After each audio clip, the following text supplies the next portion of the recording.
Hello, everyone. Welcome back to EasyTalk English. We're really happy you're here with us today, wherever you're listening from. This episode already feels calm and safe, like a slow moment in the middle of a busy day, and I hope you can just relax and enjoy this time with us. Hi, friends. Welcome back. I feel the same way. This doesn't feel like a lesson at all. It feels like a normal conversation between friends. You don't need perfect English right now. Just listen and be comfortable. Alex, before we talk about today's topic, I want to start very simply. How was your day yesterday with work and everything? Did it feel heavy or was it a bit lighter than usual? Yesterday was quite busy, to be honest. I had a lot of work in the morning, and by the afternoon, I felt a little tired, so I decided to take a short walk after work. The weather was nice, and that walk helped me feel much more relaxed later in the evening. That sounds very familiar.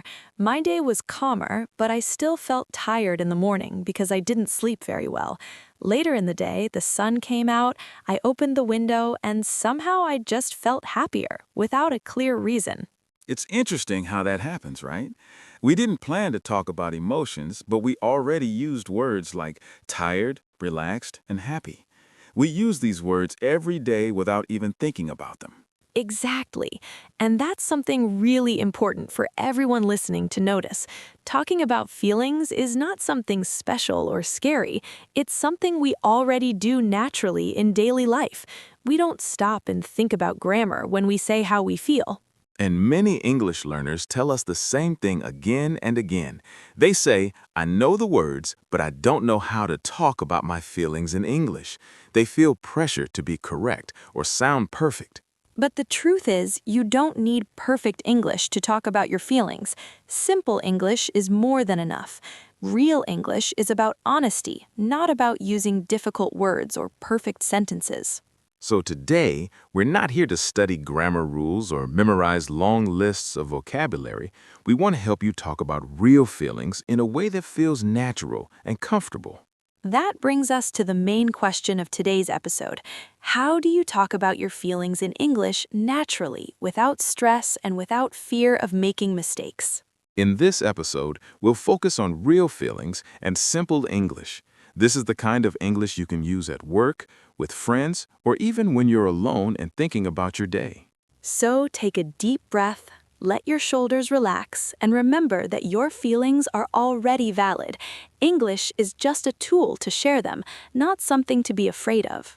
And before we continue, if you enjoy learning English through real conversations like this, don't forget to like this episode and subscribe to Easy Talk English. It really helps us and helps this community grow.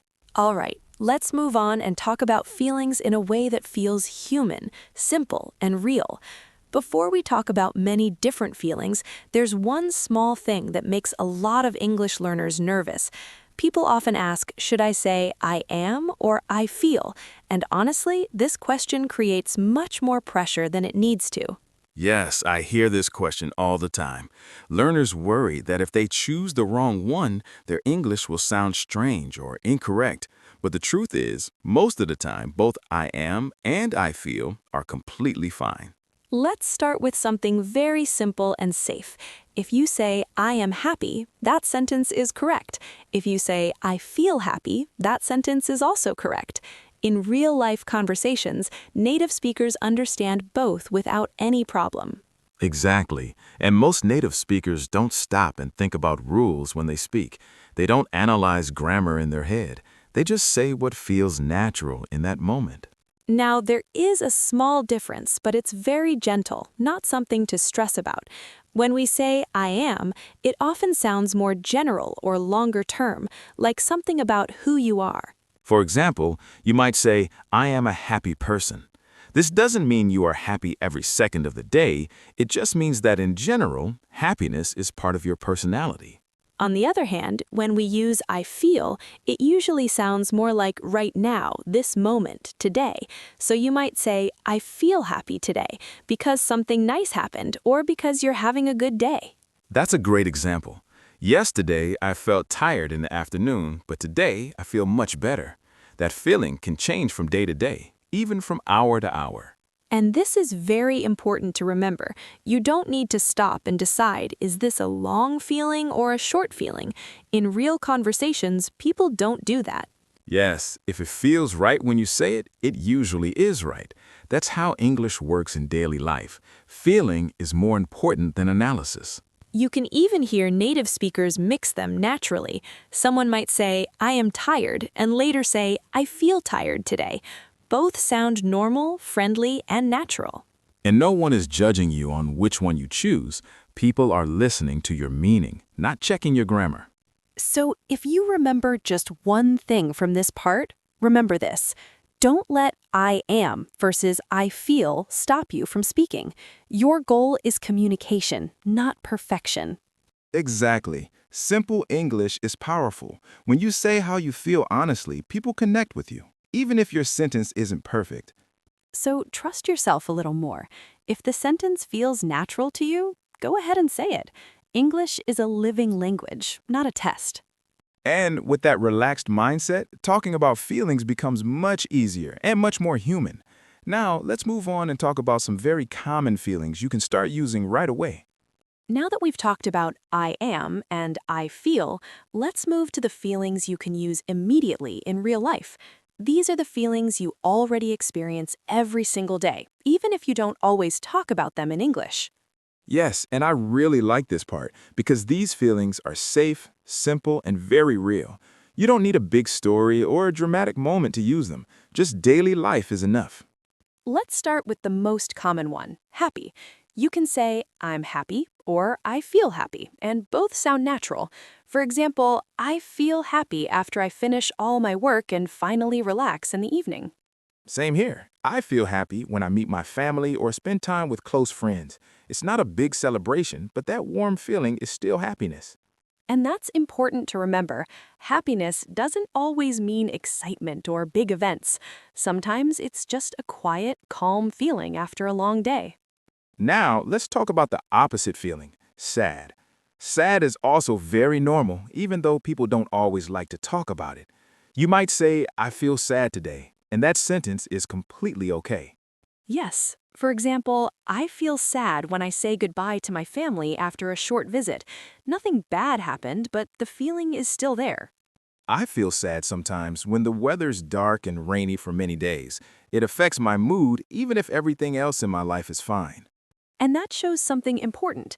You don't need a serious reason to feel sad. Small things can affect how we feel, and that's part of being human. Another feeling we all know very well is tired. This one comes up almost every day.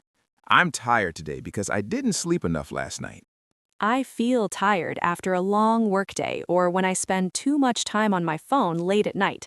My body feels heavy and my mind feels slow. So here we can already see something interesting. Happy and sad are more about emotions, while tired is more about the body. Exactly. And now let's move to two very physical feelings that are still important to talk about, hungry and thirsty. These are body feelings, but we use them all the time in conversation. I'm hungry right now because I skipped breakfast this morning. That's a very normal sentence you can use anywhere, with friends or even at work. And I'm thirsty when I talk too much or forget to drink water. Sometimes I say, I feel thirsty, I need some water, and everyone understands immediately. What I really like about these feelings is that they are simple and honest. You're not trying to impress anyone, you're just saying what's true for you. Yes, and that's the key message here. Small feelings are still real feelings. You don't need drama, big problems, or strong emotions to practice English. Talking about feeling tired, hungry, or a little sad is already real communication. This is how people connect in daily life. So don't wait for the perfect sentence or the perfect emotion. Start with what you feel right now. Simple English, real life, real feelings. And once you feel comfortable with these basic feelings, everything else becomes much easier. Let's keep going and explore a few stronger feelings next. Now that we've talked about basic daily feelings, let's move one step deeper. Real-life emotions are not always simple, like happy or tired. Very often, we feel more than one thing at the same time. Yes, and this is where many English learners get stuck. They think they must choose one feeling, but real life doesn't work that way. Mixed feelings are actually very normal. Yes, and this is where many English learners get stuck. They think they must choose one feeling, but real life doesn't work that way. Mixed feelings are actually very normal. Let's start with a very common pair, excited and nervous. These two feelings often come together, especially before something important. I feel excited and nervous before I travel to a new country. I'm excited because I want to explore new places, but I'm nervous because everything is unfamiliar. I feel the same way before speaking in front of many people. I feel excited to share my ideas, but I also feel nervous because I don't want to make mistakes. And that's a great example. You can say, I feel nervous but excited, and that sounds very natural. You don't need to choose just one emotion. Another pair we often feel is angry and frustrated. These two are close, but not exactly the same. Yes, I feel frustrated when things don't go the way I plan. For example, when my internet stops working while I'm busy, I feel frustrated more than angry. I feel angry when something feels unfair, like when someone doesn't listen to me. But frustration is more like feeling stuck or powerless. And when we feel angry or frustrated, it's important to know how to calm ourselves. For me, taking a deep breath really helps. I do that too. I take a deep breath, slow down, and sometimes talk to myself quietly. I say things like, "It's okay, this will pass." That kind of self-talk is very useful. It helps us manage our feelings instead of letting them control us. Now let's talk about scared and surprised. These two can also be connected, but they feel different. I feel scared when I hear a loud noise at night and don't know what it is. My heart beats fast and my body reacts immediately. I feel surprised when something unexpected happens, like when a friend suddenly visits me. It's not scary, just unexpected. Sometimes surprise can turn into fear, especially if we don't understand what's happening. But sometimes it's a happy surprise. Exactly, and that's why context matters. The same situation can create different feelings depending on how we see it. Another very real combination is tired but happy. I feel this a lot after a long day with friends or after finishing a big project.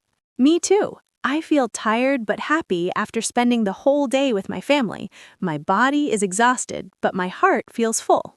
This is a great example of mixed feelings. Life is not one color. We can feel good and tired at the same time. And English allows us to say that very easily. You can simply connect the feelings with but. I'm tired but happy. I'm nervous but excited. There's no need to make it complicated. Simple sentences are enough to express complex emotions. So the big message here is very clear. Mixed feelings are normal. They don't mean you're confused or doing something wrong. Yes, they mean you're human, and learning how to talk about them in simple English helps you understand yourself better and connect with others. So don't try to hide your mixed feelings. Use them. Talk about them. English is here to support real life, not to limit it. And as you practice this, you'll notice something important. Your English will sound more natural, more honest, and more like you. Now let's talk about inner states, the feelings that often stay inside us for a long time. These are very common for adults, especially people who work, study, and manage daily responsibilities. Yes, these feelings don't always come from one small moment. They often build up over time, and that's why it's so useful to talk about them in English. Let's start with a very important pair, relaxed and stressed. These two feelings are almost opposites, and many people move between them every day. I feel relaxed after I exercise or take a long shower. My body feels lighter and my mind becomes quiet for a moment. I feel relaxed on Sunday mornings when I don't check my phone right away.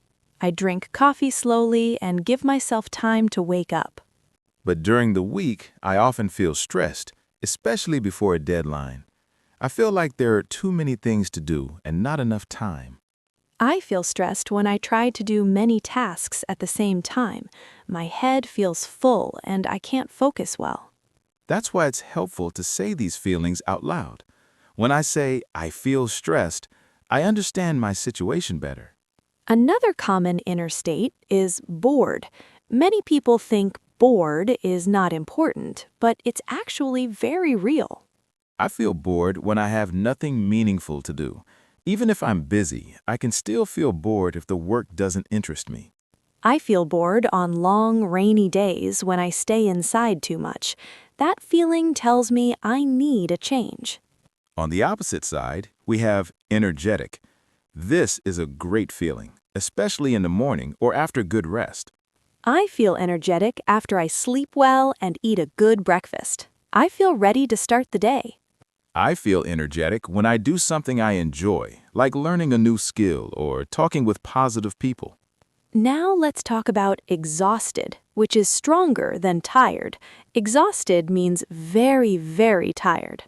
I feel exhausted after a very long workday or after traveling for many hours. My body and mind both need rest. I feel exhausted after finishing a big project.